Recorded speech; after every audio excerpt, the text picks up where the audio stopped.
Hello students, I am Vaishali. आज हम पढ़ेंगे विषय हिंदी कक्षा 5वीं का पाठ 6 पेटूराम। पेटूराम यह एक विनोदी पाठ है। इसमें बताया गया है कि पेटूराम उपवास के नाम पर कितना खाते हैं और इस पाठ का मुख्य उद्देश्य छात्रों को विराम चिन्हों का परिचय कराना भी है। तो चलो हम पढ़ते हैं पाठ 6 पेटूराम। चलो फिर हम पढ़ते हैं पाठ पेटूराम। सुनो और दोहराओ। पेटूराम। पहले हम पाठ देखेंगे, फिर उसके बाद विराम चिन्हों का परिचय करेंगे। पेटूराम। पेटूराम यानी क्या? जिसका बहुत बड़ा पेट हो। आपको चित्र में दिख रहा है, उसके शर्ट के कमीज के बटन भी नहीं लग रहे, ऐसा दिख रहा है पेटूराम। तो चलो हम पढ़ते हैं पाठ पेटूराम।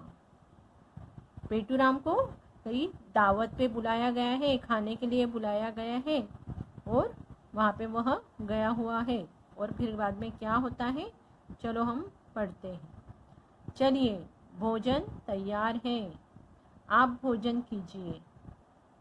मैं विस्मय से उसने पूछा है, पेटूराम ने आश्चर्य व्यक्त किया है, मैं?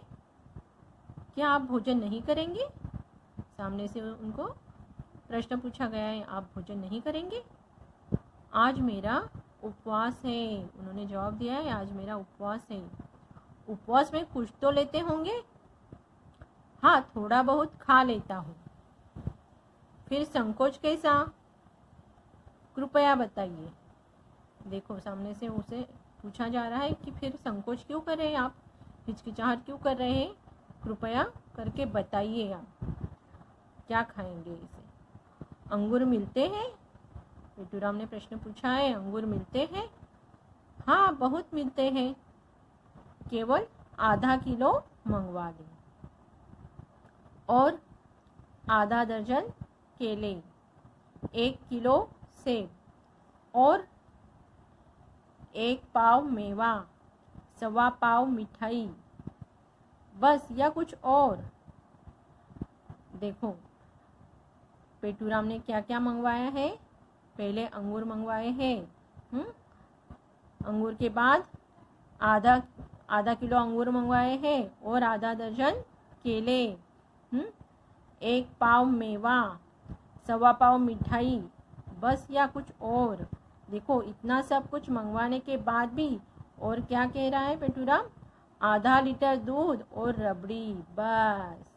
बाप रे, उपवास कह रहे हैं और उसके नाम पे देखो उन्होंने कितना सारा खाना मंगवाया है। देखो, और क्या कह रहे, ठीक, और कोई आज्ञा? उनको सामने से पूछा जा रहा है कि और कोई कुछ मंगवाना है, कोई आज्ञा हो तो बोलिए। नहीं नहीं, आज मेरा उपवास है, व्रत के दिन में अधिक नहीं खाता। देखो कैसा है ना, यह विनोदी पाठ है ना। इसमें पेटूराम इतना सारा खाना मंगवा के भी कह रहा है कि मैं उपवास के दिन अधिक नहीं खाता। अधिक यानी क्या? ज़्यादा नहीं खाता हूँ, थोड़ा ही खाता हूँ। और कितनी सारी चीज़ें मंगवा कर पेटूराम खा रहा है ना। अभी इस पाठ में आए हुए विराम चिन्ह हम पढ़ेंगे। चलो फिर हम पढ़ते हैं विराम चिन्ह। विराम यानी क्या? रुकना, ठहरना। और चिन्ह यानी क्या? सिंबल, निशान। पढ़ते लिखते समय भावों को प्रकट करने के लिए इन विराम चिन्हों का उपयोग किया जाता है। विराम चिन्ह का सही उपयोग ना करें तो सही भाव प्रकट नहीं होते।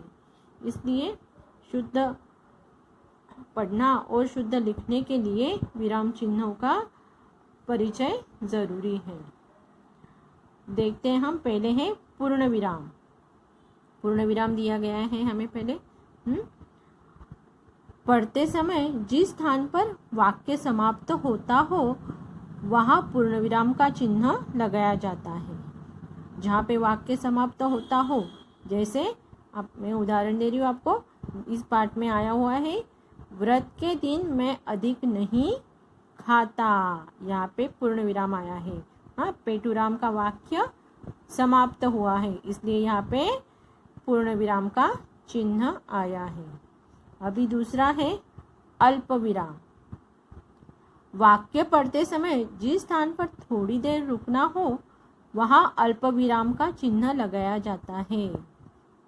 थोड़ी देर रुकना हो, देखो यहाँ पे बहुत सारी जगह अल्प विराम आया है, थोड़ी देर रुकना है। आधा दर्जन केले, 1 किलो सेब, देखो यहाँ पे क्या आया है, अल्प विराम का चिन्ह आया हुआ है। जैसे हम दूसरा भी उदाहरण देख सकते हैं कि बगीचे में लाल, पीले, सफ़ेद रंग के फूल खिले हैं, तो हम फूलों के नाम लेते हैं, लाल, पीले, सफ़ेद, तो ऐसे हम अल्प विराम देते जाते हैं, कॉमा देते जाते हैं, उसे हम अल्प विराम कहते हैं। अब हम देखते हैं प्रश्नवाचक चिन्ह। जहाँ प्रश्न किया जाता है तब हम प्रश्न चिन्ह का उपयोग करते हैं। जैसे क्या अब भोजन नहीं करेंगे, इस पाठ में आया हुआ है, क्या आप भोजन नहीं करेंगे, प्रश्न चिन्ह आया हुआ है यहाँ पे। तो जब प्रश्न पूछा जाता है तब प्रश्नवाचक का चिन्ह का उपयोग किया जाता है। विस्मयादि बोधक चिन्ह, पढ़ते समय हमारे भाव प्रकट करने के लिए, जैसे अलग अलग भाव हमारे हर्ष हो, चाहे शोक हो, प्रशंसा हो, घृणा हो, आश्चर्य हो, यह भाव प्रकट करने के लिए विस्मयादि बोधक चिन्ह का उपयोग करते हैं। जैसे यहाँ पे आया हुआ है, देखो यहाँ पे पेटूराम को कहा गया है आप भोजन कीजिए। उसने आश्चर्य से बोला है, मैं आश्चर्य व्यक्त किया गया, आश्चर्य का भाव आया है, तभी यहाँ पर विस्मयादि बोधक चिन्ह आया हुआ है। इसके बाद है अर्धविराम। अर्धविराम का उपयोग हमें यहाँ पाठ में आया हुआ है। वाक्य पढ़ते समय जिस स्थान पर अल्प विराम से कुछ अधिक और पूर्ण विराम से कुछ कम ठहरना हो, एक वाक्यांश के साथ दूसरे का संबंध बताना हो, वहाँ अर्धविराम का चिन्ह रखा जाता है। जैसे वाक्य पढ़ते समय जिस स्थान पर अल्प विराम से कुछ अधिक और पूर्ण विराम से कुछ कम, दोनों के बीच, देखो कैसे है, यहाँ पे नोट डाउन करना है आपने नोटबुक में, टीचर जो बोल रहे हैं आपने नोट डाउन करना है। वाक्य पढ़ते समय जिस स्थान पर अल्प विराम से कुछ अधिक, देखा ना हमने अल्प विराम, यहाँ पे अल्प विराम से कुछ अधिक और पूर्ण विराम से कम समय रुकना हो तो हम अर्धविराम का उपयोग करते हैं। देखो यहाँ पे आया हुआ है, यहाँ पे आपको उदाहरण भी दिया है इसका, नहीं, देखो यहाँ पे अर्धविराम आया है, आज मेरा उपवास है। इन्होंने इनके उदाहरण यहाँ पे दिए हुए हैं। पता नहीं वे कहाँ गए हैं, कुछ कहकर भी नहीं गए, पता नहीं वे कहाँ गए हैं, है के बाद हम अर्धविराम का चिन्ह लगाएंगे। अभी ये सारे चिन्ह यहाँ पर आ गए हैं। देखो यहाँ पे एक चिन्ह आया है, इन दोनों के बीच योजक चिन्ह भी यहाँ पे आया हुआ है। आपको यहाँ पे लिखा हुआ नहीं है, पर फिर भी मैं आपको बता रही हूँ। दो शब्दों में परस्पर संबंध दिखाने के लिए योजक चिन्ह का लगाया जाता है।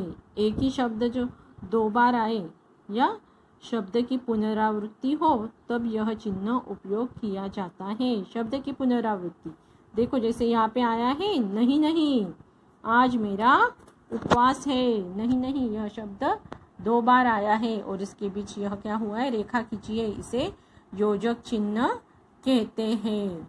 माता पिता, भाई बहन, ऐसे हम लिखते समय भी उनके बीच ऐसी रेखा खींची जाती है, इसे ही हम योजक चिन्ह कहते हैं। इस प्रकार इन विराम चिन्हों का परिचय दिया गया है। डॉक्टर त्रिलोकीनाथ ब्रजवाल जी का यह पाठ है। यह पाठ आप सभी को समझ में आ गया होगा। Thank you.